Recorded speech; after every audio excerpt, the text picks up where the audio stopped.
The chamber was massive, built to make visitors feel small. Ambassador Minjun Park stood in the center of the circular room, surrounded by representatives from 3 of the galaxy's most powerful civilizations. Above him, holographic displays showed star systems and trade routes. The Galactic Coalition had called this meeting, and Minjun knew it would not be pleasant. Speaker Thoral of the Vortan Empire spoke first. His scaled face twisted into what might have been a smile, though it looked more like a predator showing teeth. Human representative, we have gathered today to discuss your species' place in galactic society. Minjun said nothing. He simply stood with his hands behind his back, his face calm. Thoral continued, his voice growing louder. Your kind has spread to 17 colony worlds in only 60 years. You consume resources at an alarming rate. You build ships and stations without proper authorization from established powers. This cannot continue. The Kalish representative, a floating crystalline being named Soral, added her thoughts. Your expansion threatens established trade routes. Your technology, while primitive, disrupts our economic systems. You must be regulated. The third speaker was from the Threshold Collective, a hive-mind entity called Unity 7. Analysis complete. Human behavior patterns indicate aggressive territorial expansion. Probability of future conflict, 87%. Preventive measures required. Minjun remained silent, his dark eyes moving from one speaker to another. He was a small man by human standards, barely 5'7", with gray hair and a face that revealed nothing. He had been Earth's chief diplomat for 12 years. He knew when to speak and when to listen. Thoral activated a holographic document. It floated in the air between them, text scrolling in multiple languages. We have prepared terms, non-negotiable terms, for the sake of galactic peace and stability. The terms appeared in Korean, then English, then a dozen other Earth languages. Minjun read them slowly. The first requirement, humanity must surrender control of 14 colony worlds, leaving only 3 under human administration. The second, all human military vessels must return to the solar system and remain there. No human warships beyond Mars' orbit. The third, Earth must pay an annual tribute of rare metals and technological patents. The fourth, all human expansion must cease immediately. The fifth, a coalition monitoring station would be established in Earth orbit to ensure compliance. These terms, Thoral said, his voice dripping with false sympathy, are for your own protection.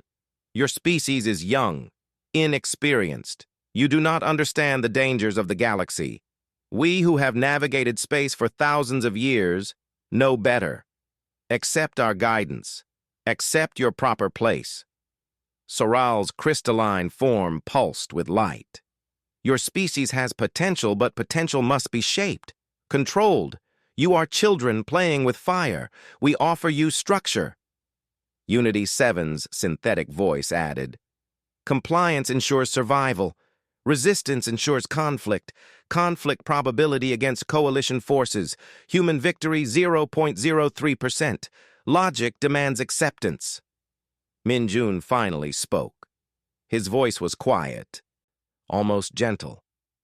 I need to consult with my government. Thoral laughed, a harsh barking sound. Consult, human, you do not understand. These are not suggestions, these are requirements. The coalition has voted, the decision is made. You simply need to accept reality.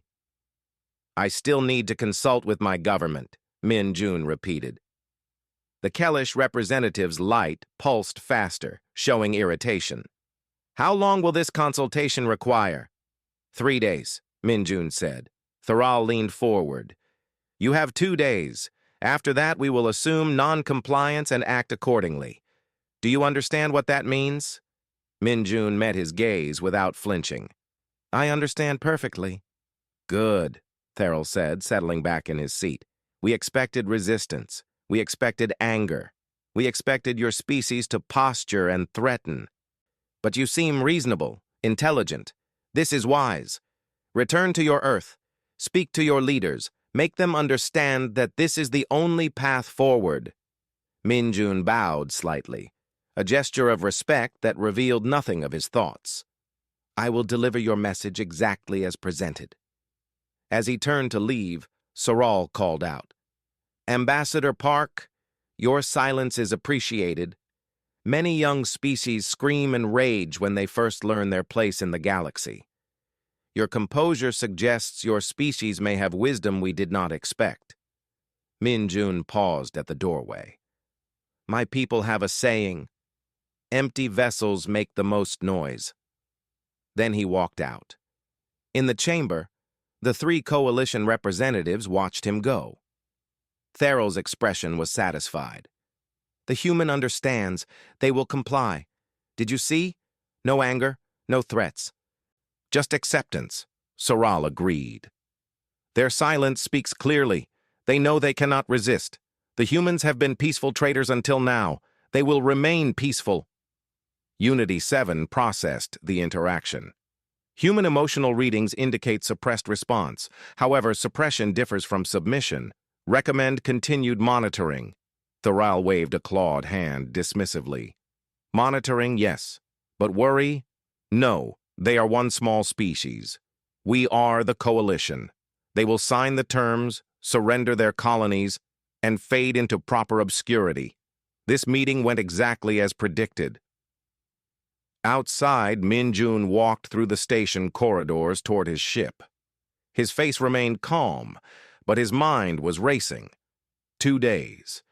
They had given humanity 2 days to surrender everything. 2 days to accept slavery dressed up as protection.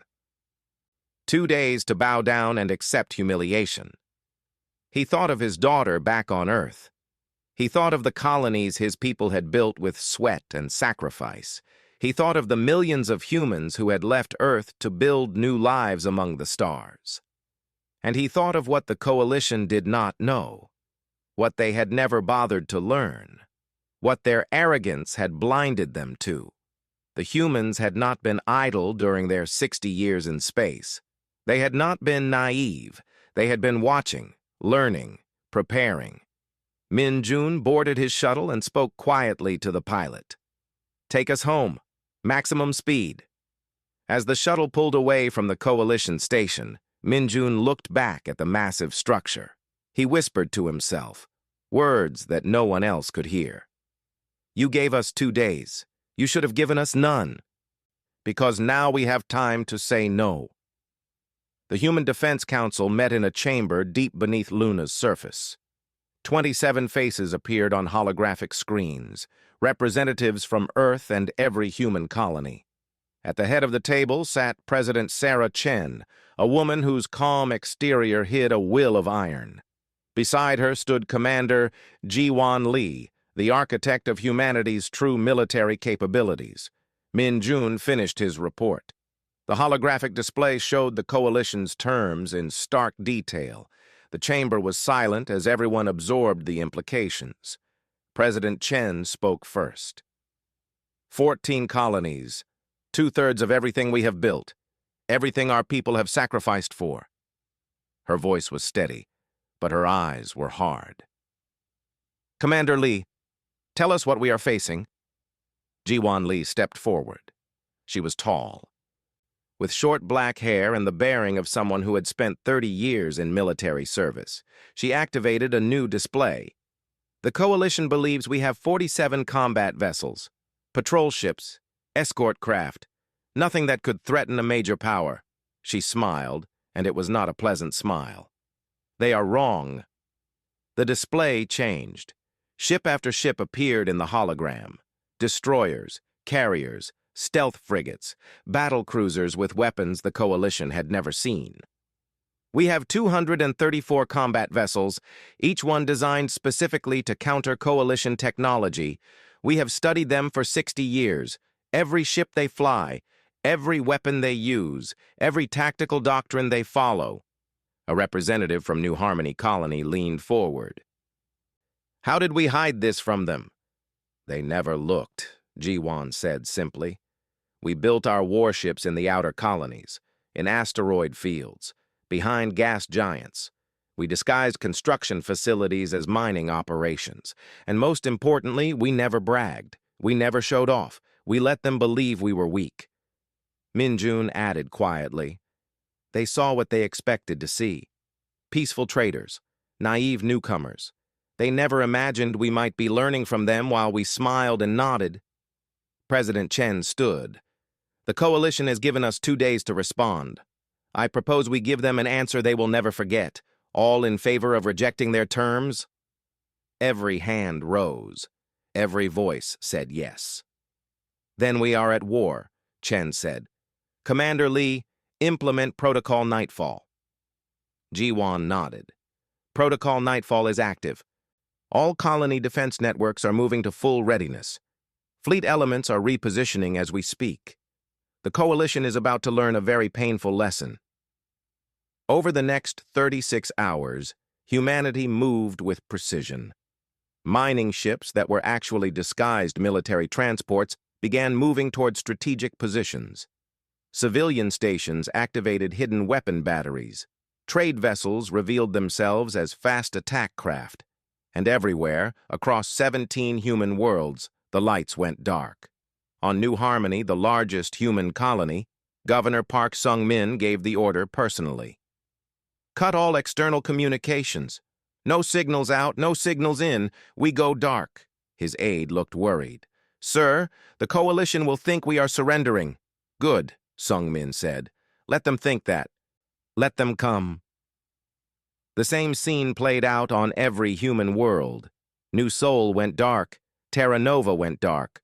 Hope Station, Amundsen Colony, Port Darwin, all of them ceased broadcasting. To any observer, it looked like humanity had panicked and shut down. In the coalition chambers, Tharal received the reports with satisfaction. The humans have gone silent. They are preparing to surrender. Send escort fleets to each major colony. We will accept their formal submission and begin occupation procedures. Tharal was less certain. This seems too easy. The human ambassador showed no fear. He showed wisdom, Tharal insisted.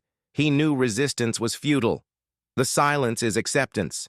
He activated his command interface. I am sending 47 ships to New Harmony. The largest human colony will be the first to officially submit.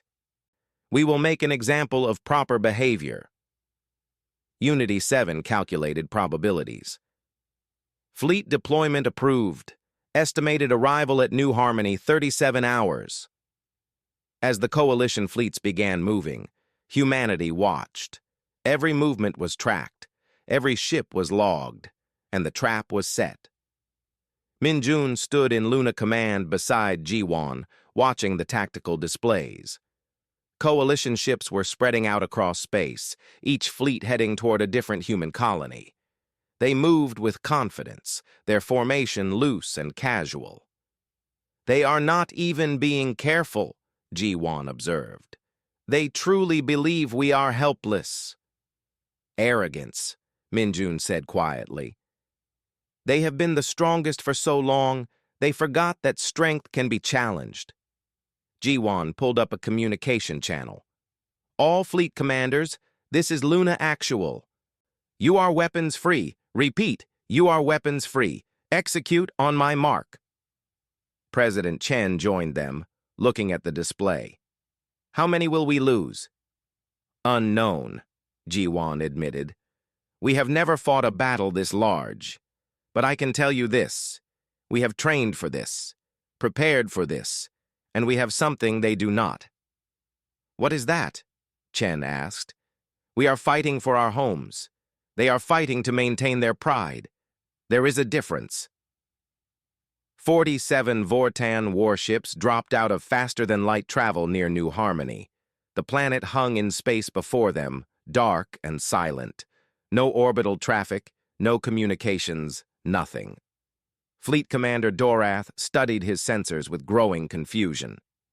Where are they? Where are the defense platforms, the patrol ships?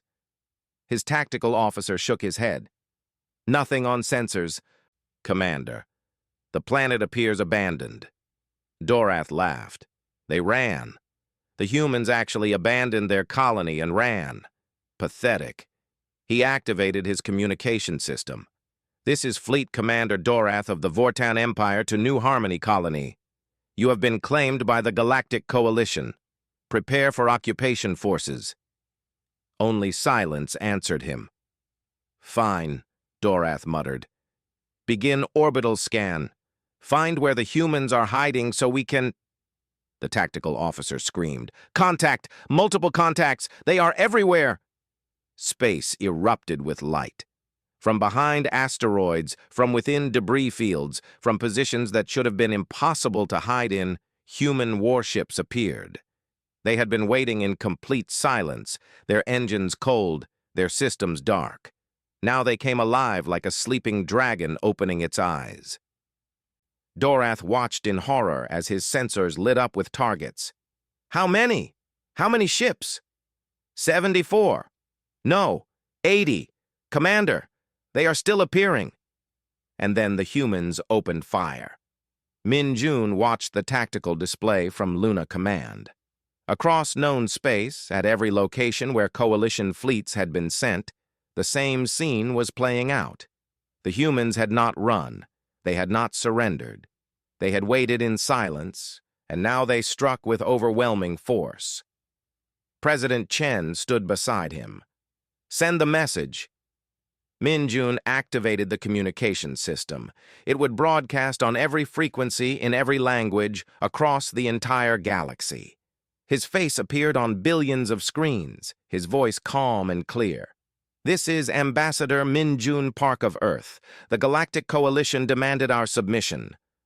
They mistook our silence for fear. They believed our patience was weakness. They were wrong. Humanity rejects your terms. We reject your arrogance. And now you will learn what happens when you threaten our homes. He paused, letting his words sink in. We sought peace. You brought war. Now face the storm. Fleet Commander Dorath had commanded warships for 23 years. He had fought in border skirmishes and suppressed rebellions. He had faced pirates and raiders, but he had never experienced anything like this. The human ships moved like nothing he had ever seen. They were fast, impossibly fast, changing direction in ways that should have torn them apart.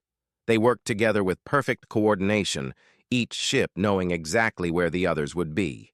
And their weapons were devastating. Evasive maneuvers, Dorath screamed. Return fire, all batteries. His ship shuddered as a human kinetic round struck the shields. Then another, then 3 more in rapid succession. The shields flickered and died. Shields down. I need shields. They are targeting our shield generators specifically, his tactical officer shouted. They know exactly where to hit. Of course they do, Dorath thought with growing horror. They have been watching us, learning. While we ignored them, they studied every weakness. A human destroyer appeared directly above his ship, so close he could see the name painted on its hull, HMAS Sydney.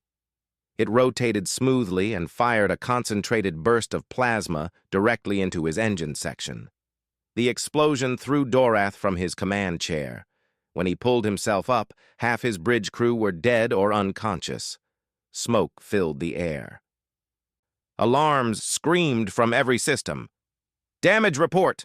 Main engines offline. Weapons batteries 3 through 7 destroyed. Hull breaches on decks 4, 5, and 9.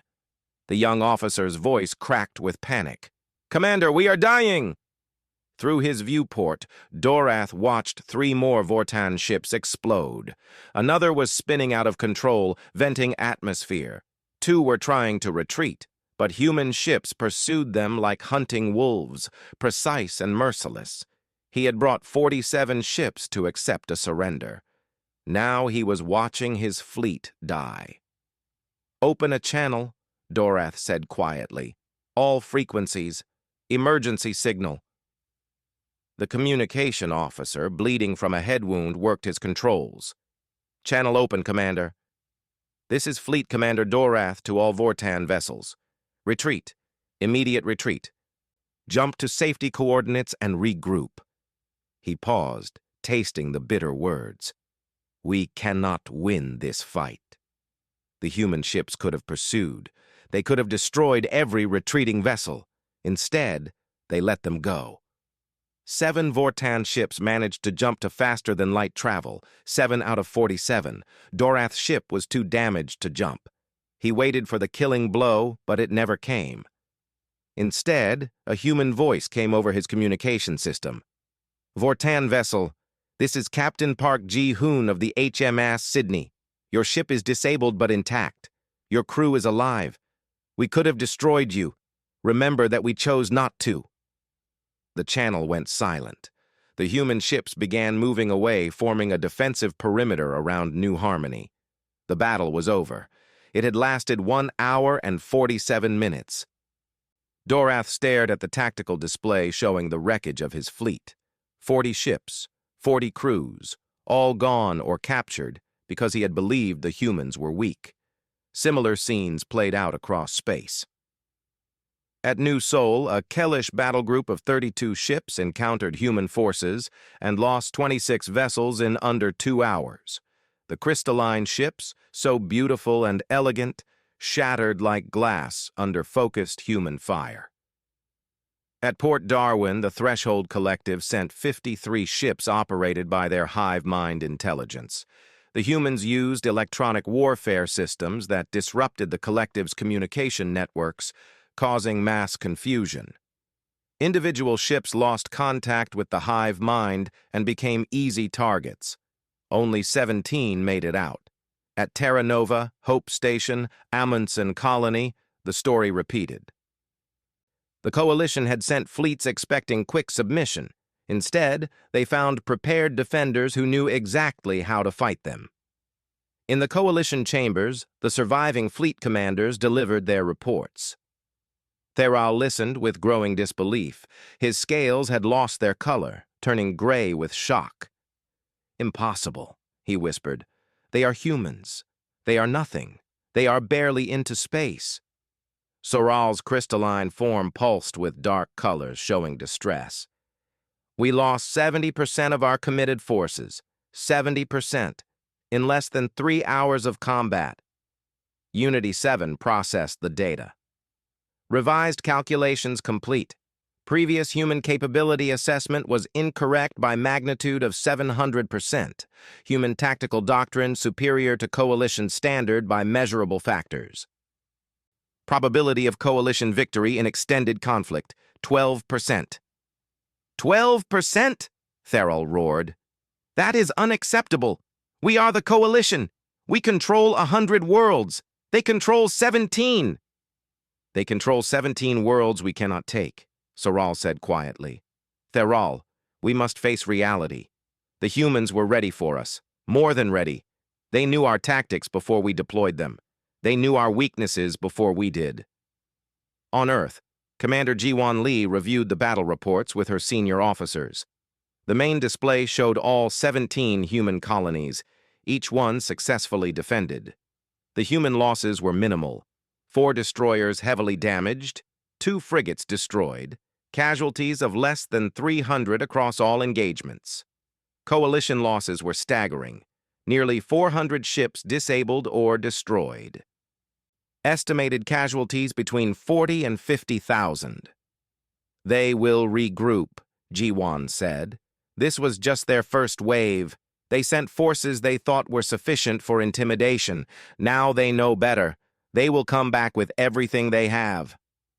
Captain Park Ji-hoon, fresh from his victory at New Harmony, nodded.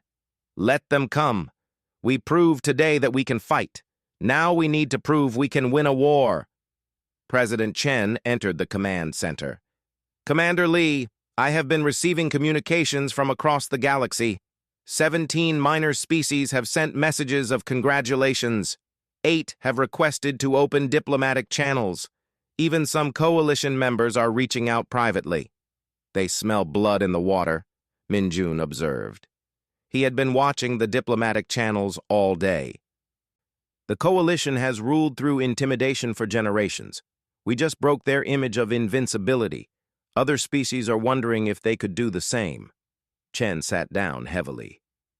"Are we ready for this, For a full war against the coalition? Jiwan considered carefully before answering. Militarily? Yes, we can defend our worlds indefinitely. We can even strike at coalition targets if needed, but a long war will cost us. Our population is small compared to theirs. Every loss hurts us more than it hurts them. Then we need to end this quickly, Chen said. Min-jun, prepare another broadcast. We need to speak not just to the coalition leadership, but to every species in the galaxy. We need to show them who we really are.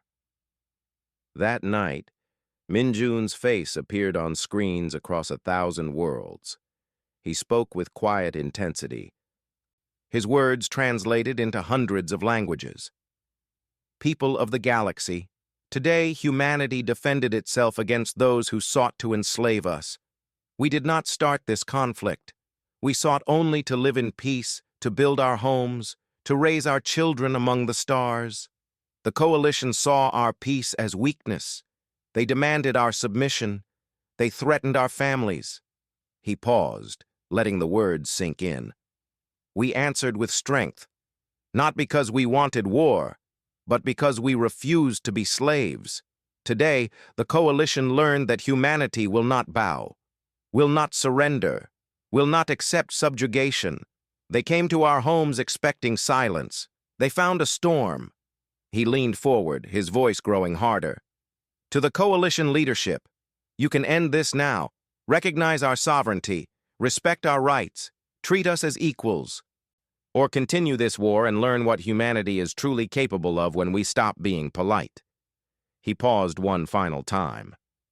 You expected silence. You got thunder. Choose wisely what comes next. The Galactic Coalition held an emergency session 3 days after the disastrous first engagement.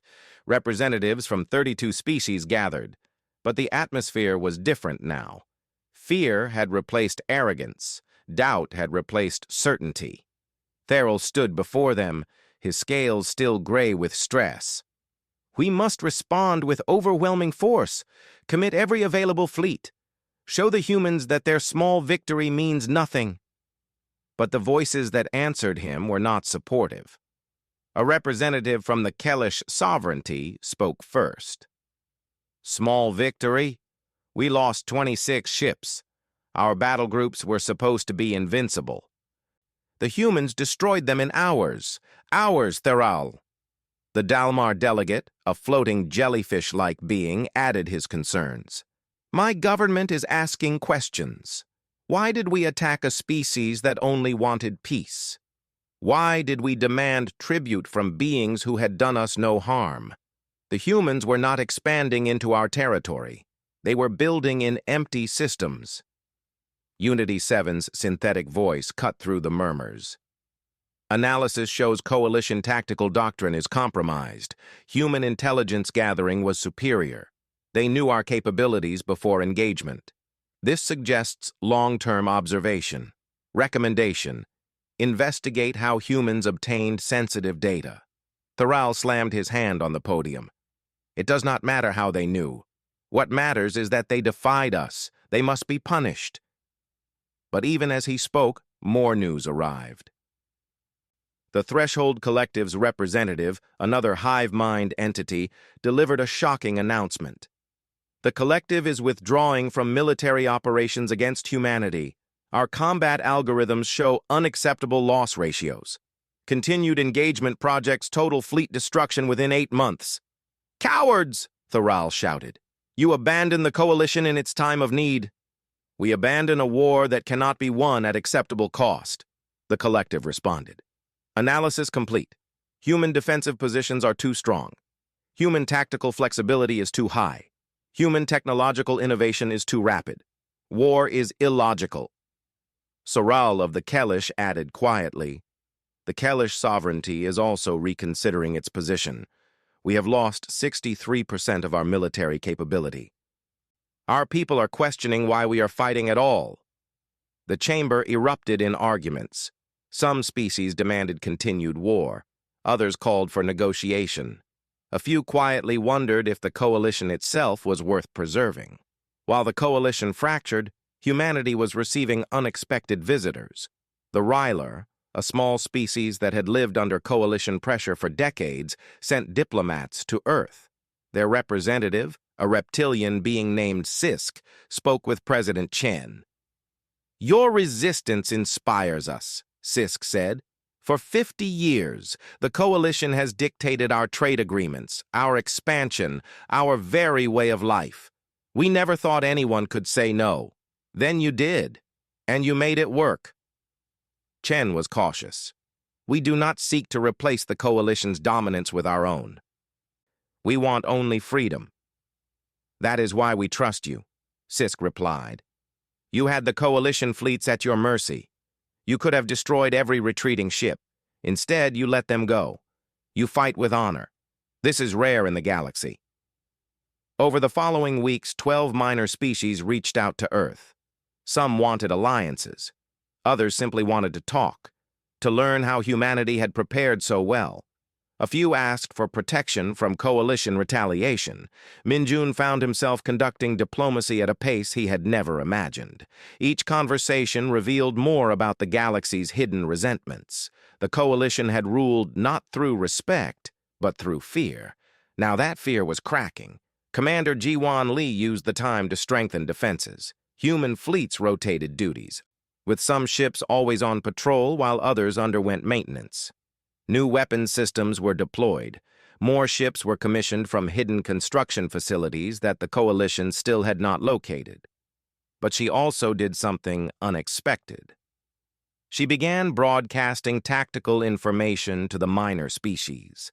How to detect coalition stealth technology, weaknesses in their shield systems, ways to counter their weapons. "Why are you giving away our advantages?"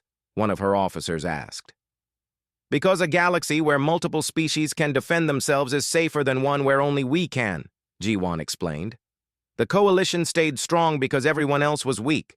We change that, we change everything." The coalition leadership watched these developments with growing alarm.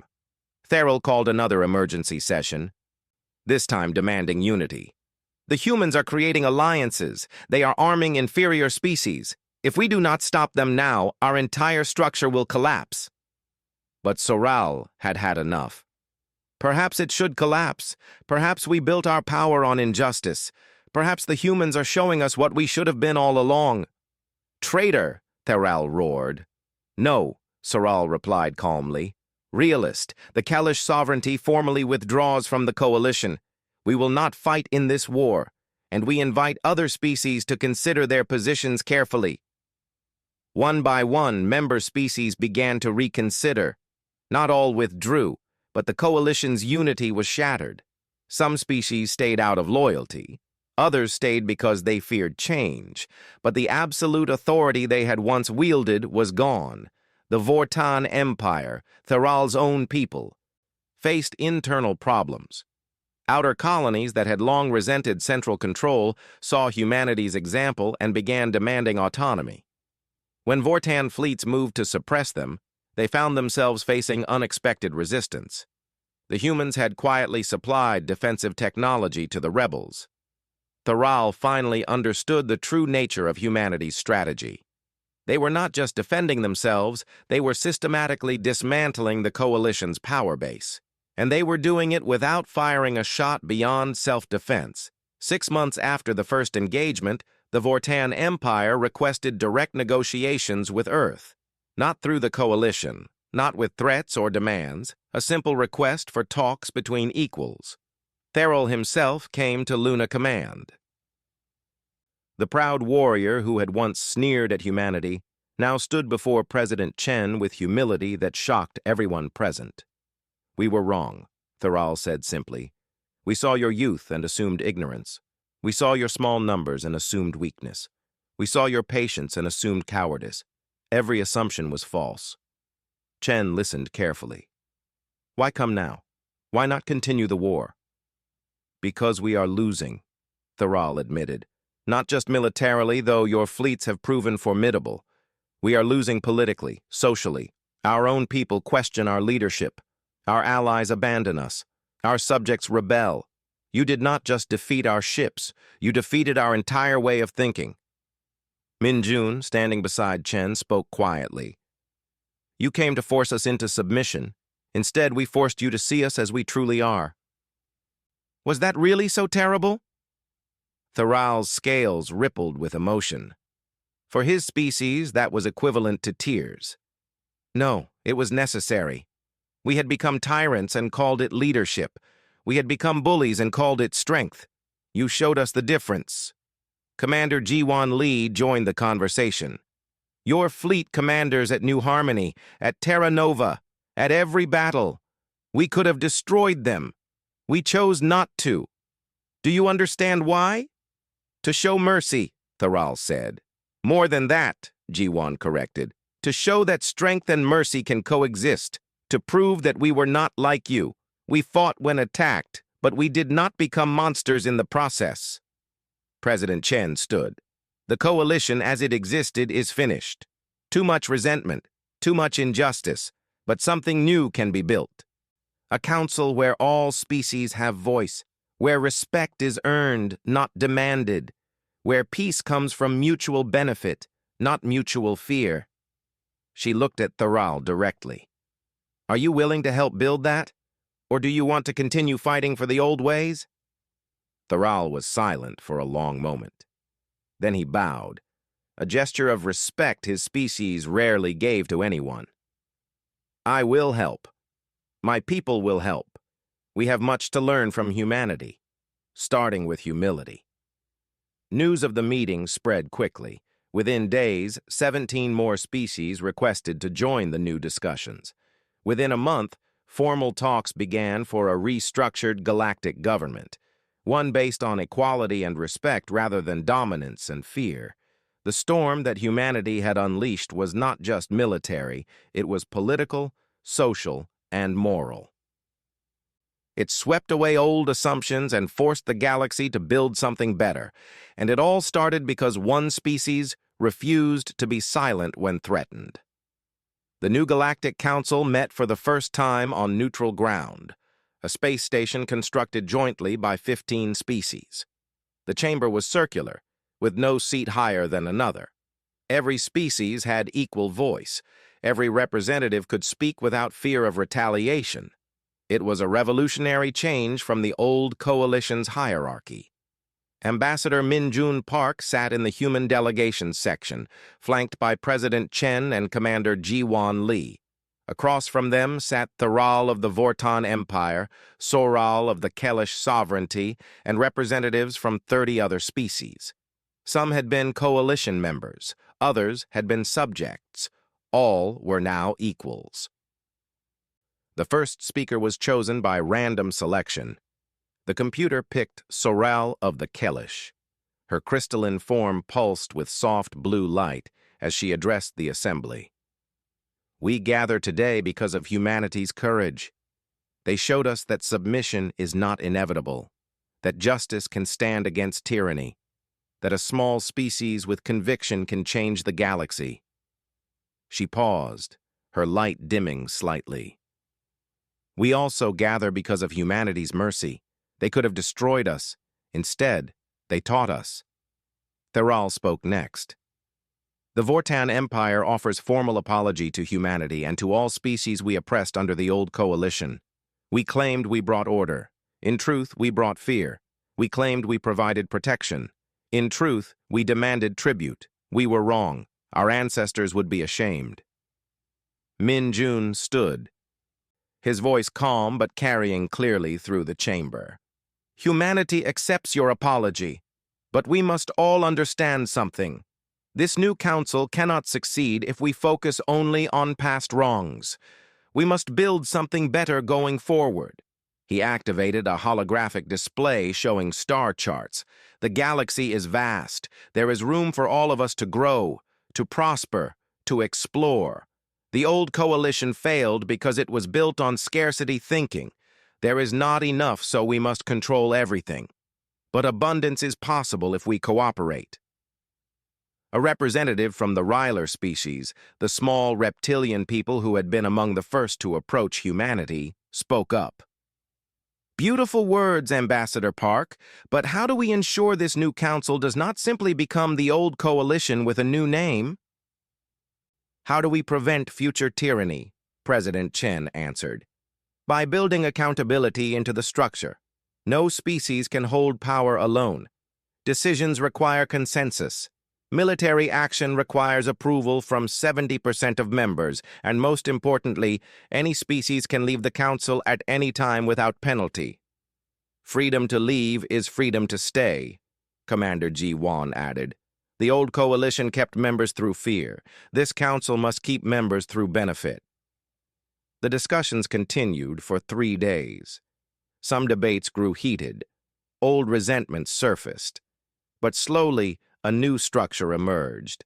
The new Galactic Council would have no permanent leadership, roles would rotate, no military force would operate without oversight from multiple species, trade would be free and fair, expansion would be coordinated but not controlled. On the 3rd day, they voted. 32 species approved the new charter. The new Galactic Council was born. But the real test came 2 months later. A distress signal reached the Council from an unknown source. A previously undiscovered species, the Venth, had made contact with galactic civilization. They were being threatened by an aggressive neighboring species, the Crador, who wanted to claim their resource-rich worlds. The old coalition would have ignored it or used it as an opportunity to expand their own influence. The new council faced its first real decision. Would they intervene? Would they risk conflict to protect a species that was not even a member? The debate was intense. Some species argued for caution. Others insisted that action was necessary to prove the council's values were real. Humanity remained quiet, letting others speak first. Finally, Thoral addressed the chamber. If we do nothing, we are already becoming the old coalition. They ignored injustice when it did not benefit them. If this council means anything, we must act. Thoral agreed. The Kellish sovereignty volunteers ships to join any protection force, not to conquer, not to control, to defend. One by one, species volunteered. The Ryler, the Dalmar, the Threshold Collective. Even former coalition hardliners offered support. When the vote was called, 31 species approved intervention. Only one abstained, citing internal political constraints. Min-Jun finally spoke. Humanity will lead the first contact team. We will approach the Venth not as saviors, but as potential friends. We will offer protection if they want it, alliance if they choose it. And we will face the Crador with a simple message. The galaxy has changed. Bullying will not be tolerated. The fleet that assembled was unprecedented. 20 species contributed ships. The humans provided tactical coordination, but command was shared. It was not a human fleet with alien support. It was a true coalition working together. When they arrived in Venth space, they found the Crador fleet already there, 400 ships strong, preparing to attack the Venth homeworld. The Crador commander, a being named Graxus, broadcast a message of contempt. Who dares interfere with Crador expansion? This system is ours by right of strength. Min-Jun responded personally. This is Ambassador Min-Jun Park of Earth, speaking for the new Galactic Council. The Venth are under our protection. You have 2 options. Withdraw peacefully or face the consequences. Graxus laughed. You bring 300 ships against my 400? Your math is poor, human. Our math is fine, Min-Jun replied calmly. But you are counting wrong. You count ships. We count purpose. Your crews fight for conquest. Ours fight for justice. That makes all the difference. The Crador fleet attacked. It was their last mistake. The battle was brief and decisive. The multi-species fleet worked with seamless coordination, each ship playing to its strengths. Vortan ships provided heavy firepower. Kellish vessels used their speed for hit-and-run strikes. Human ships coordinated the overall strategy, while Threshold Collective drones provided electronic warfare support. Even the small Ryler contingent contributed, their ships rescuing Crador crew from damaged vessels. Within 3 hours, 200 Krator ships were disabled. 100 more retreated. The Venth homeworld was saved without a single shot fired at the planet itself. Graxus, his flagship disabled and surrounded, finally understood. You fight differently than anyone I have encountered. You could destroy us. Why do you not? Commander G1 answered him. Because we remember what it is like to be threatened, to be told we must submit or die. We chose a different path. We chose to show that strength and mercy can coexist. Now you have the same choice. Join us in building something better, or continue your aggression and face us again. Graxus was silent for a long moment. Then he spoke words that surprised everyone. I request information about this council of yours. If you truly offer membership to any species, if you truly govern with equality, then perhaps the Krator have been wrong. Perhaps there is a better way. The Venth joined the council 3 months later. The Krator sent observers to study the new system. Other species, seeing how the council had acted to protect a vulnerable people, began requesting membership. Within a year, the new Galactic Council had 52 member species. Within 2 years, 79. 5 years after humanity had first said no to the Coalition's demands, Min-Jun stood in the council chambers once more. He was older now, his hair completely white, but his eyes were still sharp. He had been elected as the council's rotating chairman, a position that cycled through different species every 6 months. Today's session was special. A new species had been detected at the edge of known space. The council was debating how to make first contact. Some wanted to send military ships. Others preferred scientific vessels. Still others suggested waiting for the new species to come to them. Min-Jun listened to the arguments with patience. Finally, when the debate had run its course, he spoke. When humanity first entered galactic society, we were met with demands and threats. We were told to submit or face destruction. That first contact shaped everything that came after. It nearly led to war that could have cost millions of lives. He looked around the chamber, meeting the eyes of representatives from dozens of species. We have a chance to do better, to show this new species that the galaxy can be welcoming. That first contact does not have to be about power or dominance. It can be about curiosity and friendship. He smiled slightly. I volunteer to lead the first contact team. Not with a fleet of warships, not with demands or ultimatums.